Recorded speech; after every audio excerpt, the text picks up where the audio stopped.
स्वाभाविक बात है, पर जो अतिथि सेवा और साधु सेवा और अन्य जीवों की सेवा बनती है ना, उससे उसके सारे दोष नष्ट हो जाते हैं। जैसे आपके घर में कोई साधु आ गया, कोई अतिथि आ गया, आप उसको भोजन पवाते हैं। इसके बाद फसल में बहुत से पशु पक्षी दाना चुगते हैं। ऐसा नहीं है कि वो पूरी फसल आपको ही मिल जाती है, कुछ न कुछ पक्षी पशु जो उसमें, तो उससे सुकृत बन जाते हैं। अतिथि सेवा से संपूर्ण पाप नष्ट हो जाते हैं गृहस्थ के। इसीलिए गृहस्थ में सबसे बड़ा जो सुकृत माना गया है वो अतिथि सेवा माना गया है।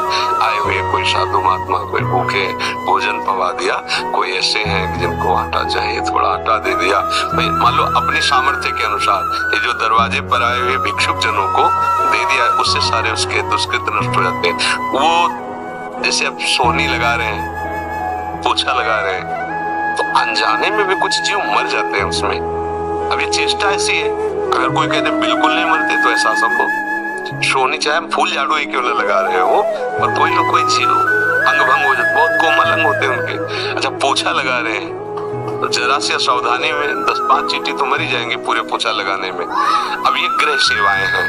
अब इन सेवाओं में जब कोई घर में संत महात्मा पधारता है, उनका चरणामृत डाला जाता है घर में धो के, उनको प्रसाद पकाया जाता है, सारे दुष्कृत नष्ट हो जाते हैं। इसीलिए तो गृहस्थ जन संतों से प्रार्थना कर, आप हमारे घर पधारिए, आपकी चरण रज पड़े, आप थोड़ी जूठ पाएंगे, जूठन गिरेगी, हम पावन हो जाएंगे। तो ये अतिथि सेवा, साधु सेवा, गौ सेवा, पक्षी आदि की सेवा। पहले घर में जब रोटी बनती थी ना, तो उसमें से पहली रोटी गाय को निकाली जाती थी, ये बचपन में हमने देखा।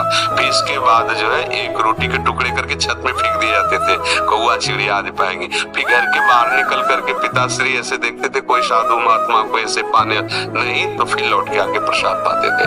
यह गृहस्थ का धर्म है। अगर अपने दरवाजे पर कोई भूखा आ गया है तो आप उसको भूखे मत जाने दीजिए, कुछ पवा दीजिए। घर में कुछ न कुछ होता ही है।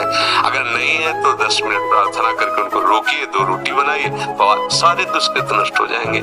इसीलिए कभी कभी कहा जाता है कि आप संतों को जाओ, निमंत्रित करो, उनको बुलाओ। जैसे अब प्राय संत धाम आदि में ही वास करने लगे, क्योंकि कलिकाल की ऐसी चाल बन गई। तो अब क्या है कि फिर धाम आदि की यात्रा करो। जैसे प्रयाग चले गए, वृंदावन आ गए, किसी 1-2 साधु को कुछ पवा दिया, उनके चरण प्रणाम कर, परिक्रमा की, ये सब नष्ट हो जाता है अपराध। ऐसा कोई शरीरधारी नहीं है जिससे शुभ न बनता हो और जिससे अशुभ न बनता, क्योंकि शरीर शुभ अशुभ दोनों से मिश्रित है।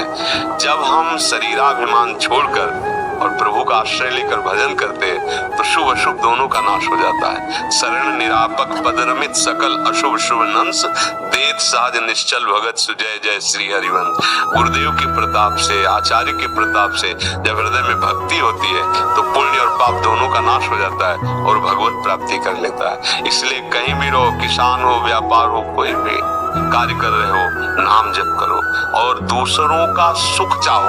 अगर सुखी होना चाहते हो तो गूढ़ बात है, दूसरों को दुखी करके कोई सुखी नहीं हो सकता। दूसरों को सुख देने की भावना रखो और कुछ ऐसे कर्तव्य कर्म होते ही हैं। अब जैसे पैदल आप चल रहे हैं तो आप क्या समझते हैं कोई जीव हत्या नहीं होती? किससे नहीं होती? आकाश में थोड़ी चलोगे। आप श्वास ले रहे हो, क्या जीव हत्या नहीं हो रही? आपको पता नहीं कितने ऐसे जीवाणु हैं जो अंदर जा रहे हैं। तो ये कुछ प्रक्रियाएं ऐसी हैं जिनमें होता ही है। अब उसके लिए उपाय है, भगवान नाम जप करो। अपनी जानकारी से किसी जीव को हम कष्ट नहीं दे रहे, पर अपने अन्न की रक्षा नहीं करेंगे तो अतिथि सेवा नहीं होगी, परिवार का पोषण नहीं होगा, जीवन नहीं चलेगा। एक किसान खेत पालता, सैकड़ों लोगों के पेट भरते हैं, भले वो अर्थ से खरीदे, अगर वो पैदा ही नहीं करेगा तो तुम्हारा अर्थ थोड़ी खा लोगे। वो उस मेहनत उसकी काम करती है, भले मान लो लाखों रुपया है तो लाखों रुपया खा लोगे क्या? खाओगे तो गेहूं ही। और उस किसान से पूछो जो मेहनत करके 5-6 महीने में फसल तैयार किया, तो उसे कितने लोगों का मंगल हो रहा है। इसलिए किसान को पाप नहीं लगता। अतिथि सेवा, साधु सेवा जगत मंगल के लिए हो। हमारे यहाँ तो भारत में बड़ा जोर का नारा लगा है, जय जवान जय किसान। ले तो आप किसान है तो ये सोचे कि आपकी भक्ति कमजोर है। नहीं, हम बोल तभी पा रहे जब रोटी पा रहे हैं, और रोटी तभी पा रहे जब आप वहाँ गेहूं पैदा कर रहे हैं। अगर आप गेहूं पैदा बंद कर दे तो रोटी कहाँ से मिलेगी? ये बात सब